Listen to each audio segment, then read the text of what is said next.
Well, hello Leeds United fans. I told you I was going to bring you along to sunny Bilbao. And as we come out of the Penna Athletic pub, I wanted to give you a bit of Leeds United news today, of course. Make sure you tuned in.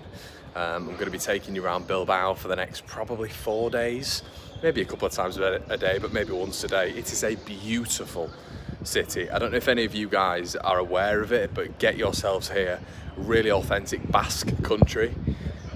Spain, they barely speak any English, which is fantastic. I absolutely love that.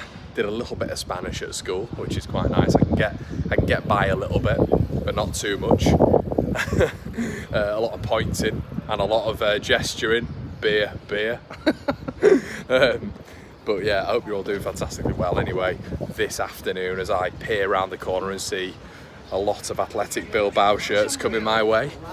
And I was on the plane, I came off, I did my normal thing of checking out Leeds United's transfer news and seeing what's going on and letting you guys know my opinion on it.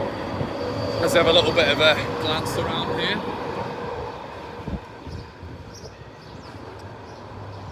Absolutely lovely. And yeah, essentially I wanted to give you guys a little bit of an update on Mr. Crysencio Somerville. Now, I mentioned the other day, I was a little bit concerned in a sense because of Leeds' financial situation, but also concerned in a sense because I was a little bit worried about how we're going to go about this scenario in the transfer window quickly. Because obviously if Cree's not leaving, that is a problem when it comes to Archie Gray, naturally. It's going to be a problem because we obviously have to sell Archie Gray if Cree doesn't go. That is just so obvious to me, it's untrue. And, you know, we really need to figure out a scenario here where Leeds United are getting enough capital to be able to invest in the players that we desperately need to take us onto that next level, which is the Premier League. The Premier League top tier. So, yeah, I think it's going to be a tough one, but it looks like Brighton have emerged for the first time this season when it comes to contract negotiations. So when I say contract negotiations, you look at formalities, you talk of discussions with Leeds United. It looks like for the first time this season, it's not Liverpool and Chelsea have been mentioned in the conversation by Fabrizio Romano, but a lot of it's Brighton, and I don't mind that.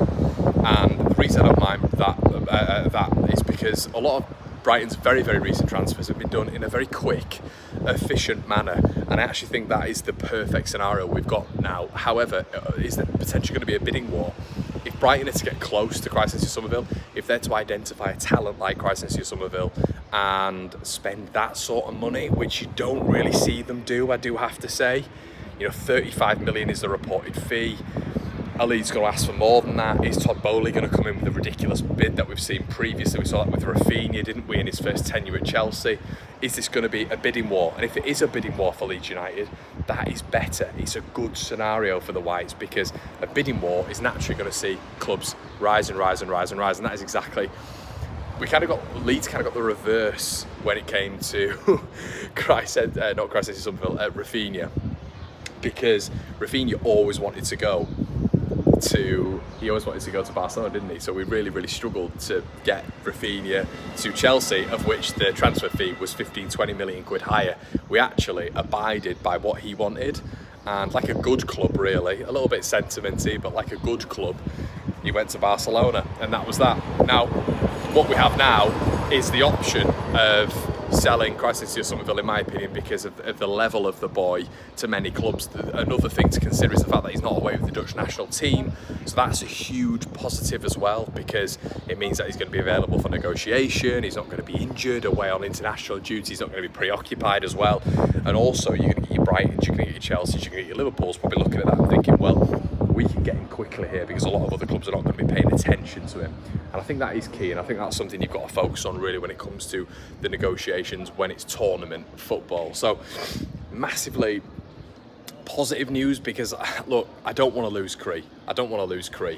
Someone said to me the other day, Connor, would you lose Crysencio Somerville if that meant keeping Archie Gray? And I actually said no. because I think Archie's going to move on quickly anyway. I think Crysencio Somerville is the fulcrum of the team. I think he is the metronome. I think he is the main body. And I think naturally, as a Leeds fan, you know, you guys might be quite similar, but I try to take sentiment out of it. And, you know, I think the problem with maybe some Leeds United fans is they see the fact that he's a homegrown talent in Archie Gray, and that puts him as a preferential. And for me, it's not that. It's what he's showing on the pitch. We know Archie is a phenomenal footballer. Of course we do. We know he's a fantastic player. But we also know that Crysencio Somerville is probably going to be playing Champions League football very, very soon. And if we can keep him for as long as possible, that means that Leeds United are only going to be in a good stead, in a good standing, going on to the next season, because we're not going to get any player. Johnny Rowe, Morgan Whittaker, Raksaki, no player is going to be as good as Crysencio Somerville. It's just not going to happen. And as soon as we realise that we're going to be a weaker side next season, the better, because I think that's going to hit some fans in the face like an absolute sledgehammer. Crysencio Somerville is an insane talent at championship level, and we all know that, and we're all very, very aware of that. Archie Gray, I feel, might give us a season, and he's also an unbelievable talent, but I think with Archie, we've got to see the development after another year. We have to see the development after another year and see where he's at. Is he going to be as good? Is he going to be even better? Is he potentially going to drop off a little bit? We don't know. When he's in central midfield, is he going to get a little bit weaker than he was at right back? We don't know. All these questions are things that can be put at Archie Gray, whereas Crysencio Somerville really did it in the last 3 to 4 months of the Premier League. He's done it on the international stage. He's also done it for Leeds United this year, where he has just been, as I've mentioned previously, the metronome. He's been everything when it comes to Leeds United's build-up play. He's been a phenomenal talent when it comes to Leeds putting the ball in the back of the net and assists and linking up with Jorginho Rutter. And we just won't have that next year. So planning for that right now is key, because I think Leeds are going to know that he's gone. I mean, what fee can we get for him? What do you guys think is realistic? I think maybe 35 million is realistic if you can get them into a bidding war. If they do get into a bidding war, absolutely fantastic. Chelsea, Liverpool and Brighton. I am more looking at Brighton and Chelsea, because I feel Brighton are going to put the first bid in, then Todd Bowley and Chelsea will react, and we know what their reactions are like when it comes to money. So that's what I'm looking at really, and thinking, that would be nice. That would be nice. Leeds, if they're able to get, I mean, you're not going to see many better talents ever in the Championship. There's also an argument that he's the best player you've seen at Championship level, and that's something to consider, because there's been some absolutely fantastic players at this level over the years, but Cree is just so good.